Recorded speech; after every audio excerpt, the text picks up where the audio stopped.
ำปากแค้วทุกมีนกเช้าเจ็บเมืองมื่นก่อนนี่ก็อังสอนคือต้นย้อนเธอลืมนกเช้าใจแข็งแต่ลำกำกันกว่าตาบุญพรย้อนอยู่ผู้วันมันนำปัญหานกอ่อนลำอยู่สักอยู่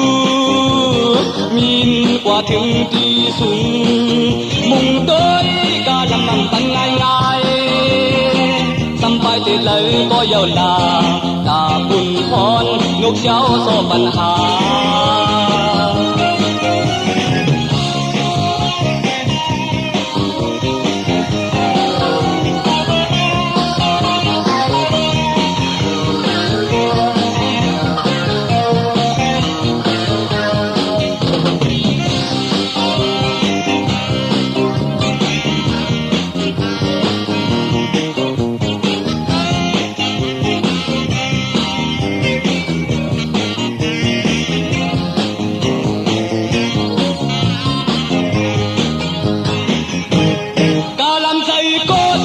กินไข่เปิ้นเสื้อเงินอำจ้อยไว้หูโตเก่า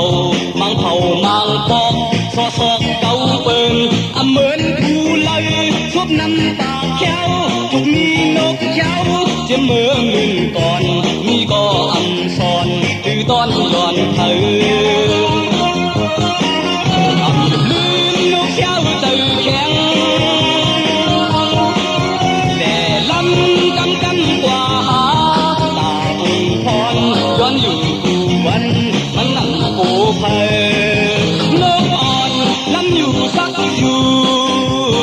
มีนกว่าถึงที่สูงมุงโดยกาลำมันเป็นง่ายง่าย